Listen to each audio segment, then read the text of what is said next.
மோனிஷா வந்து வாழ்க்கையில சந்தோஷமா இப்படி இருந்தது நான் பார்த்ததே இல்ல. எவ்வளவு சிரிப்பு சிரிக்கிறான். என்னன்னா எப்பவுமே இவன் பேசுற எனக்கு மட்டும் தான் புரியாது. இவரே முழிக்கிறாரு.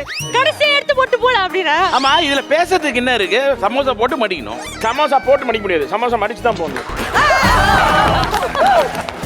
அதே செய்யலையே சார். என்ன சார் பண்ணிருக்கோம்ல சார். மடிக்கிறது வந்து ஈஸியா இருந்தது, ஆனா இவரோட கதைக்கிறது தான் கஷ்டமா இருந்தது.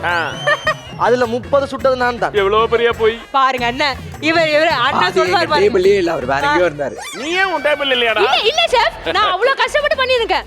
திருப்பி போடுங்க சிவானி. ஆமா அது ஐயோ கதைகளை கொஞ்சம் இத பாரு. 5 டைலாக் சொல்ல வந்தானோ அப்ப வரைக்கல. நான் பின்னுக்கு சிவானின்ற பேரை கேட்டுட்டு இந்த 5 டைலாக் ஞாபகம் வந்ததுல டேபிளுக்கு வந்த உடனே சிவானி என்ற பேர் வந்துட்டு. அதோட பின்னுக்கு இருந்து கேட்டு அவங்க சொல்லி கொடுத்தோம் எனக்கு. ஆனா நல்லா இருந்துச்சுல. நல்லா இருந்தா என்ன சொல்லி கொடுத்தாங்க? அப்பதான் சொல்லு, நான் சொல்ல மாட்டேன். வயசு போனா சொல்லுவாங்க ஆத்தா. என் பக்கத்து டேபிள்ல இருக்கிறது பிரீத்தா. அத சொல்லி கொடுத்தேன். இல்ல இல்ல இல்ல அது சொல்ல. சமைக்க தெரியாது பிரீதா. சமைக்க தெரியாது பீத்தா. அப்படிதான் சொன்னேன் சார். நோ சொல்லி கொடுத்தவே இல்ல. இப்ப வந்து சொன்னாரு ஷெஃப், இங்க இருக்கறதுல பிரீதா தான் நல்லா சமைப்பா அப்படின்னு சொல்லிட்டு இருந்தாரு. அதான் கடைசியில இருந்து முன்னுக்கு கௌரவம் கௌரவம்னு என் கௌரவத்தையே ஆரம்பிச்சிட்டீங்களா?